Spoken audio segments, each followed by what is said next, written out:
So often in communications, we talk about engagement. And quite often people will say, well, I'm writing this content, I'm making this video, I've got this website, we're on social media, and what we really want is we want engagement.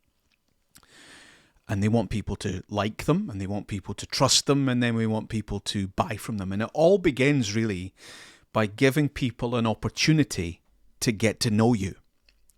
And that involves making yourself vulnerable. If you think about all the valuable relationships you've got, all the friends that you've ever had, romantic relationships or otherwise, at some point, somebody has made themselves vulnerable so that the other person can get to know you. And I think in corporate world, we're pretty bad at doing that because we put this front on and we try and be indestructible. And when we do that, we're making it really difficult for people to get to know us, right? Because there's no vulnerability.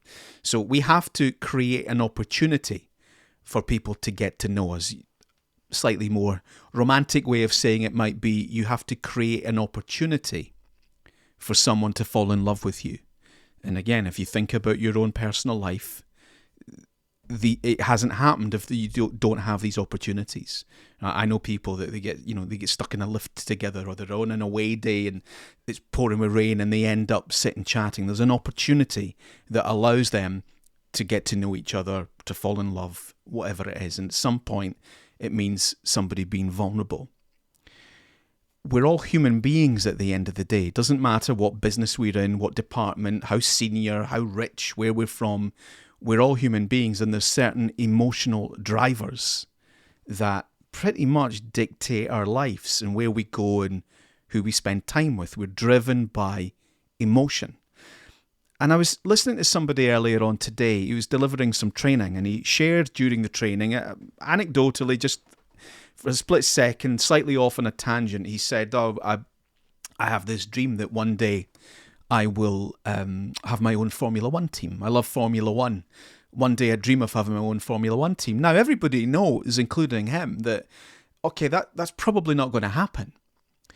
But having that dream or goal or whatever it is, having that and thinking about it, talking about it, doing some work towards it, I think makes him a better person. And so even if he doesn't really get anywhere near that goal, the pursuit of the goal makes him a better person, and the sharing of the goal makes him, I think, a more interesting person. And it gives me an opportunity, because he's been vulnerable enough to share that. I'm interested. I want to know more. I feel able now to share my dream or my goals. And we find that common ground as human beings, that if we just spend all day exchanging information, we never get to. And that's where that magic happens. I remember the lad that used to deliver our Tesco shopping during lockdown started chatting away one day about how his dream was to have a castle. He'd identified this castle that he was going to buy and he was going to do up. I've no idea if he ever did it or not, but I remember out of all the people that have delivered my shopping, or all the people that I've met in supermarkets, I remember him. He stands out. I like him.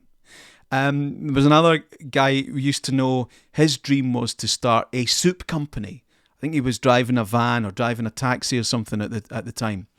And that was his dream. He'd thought of this is going to be the premises. He's going to have a limited range of soup in Glasgow city centre. This is how I'm going to do it. He had a name for it and a brand and everything. I've no idea. I don't care whether he does it or not. It makes him interesting. And the pursuit of that goal makes him a better person. And I don't know where that fits into comms, by the way. But I think as human beings, it's really something that we're drawn to. I was doing some work recently with a client, and they have this thing where every year they give their staff £500 cash to do whatever they like with. Absolutely anything they like. Now, if I was them, I don't think they do this, but if I was them, I would bring in a little caveat. I would say, we're going to give you £500, but the deal is you have to come back and we're going to give you a 10-minute slot some lunchtime, and you're going to tell everybody else what you did with your £500.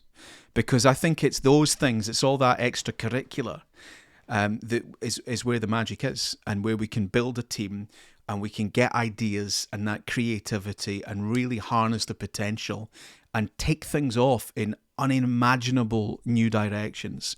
There's got to be more than just knocking around information. In fact, I think these days in the world of AI and this unlimited inventory and fighting for attention span, I think the audience is demanding more than just knocking around information.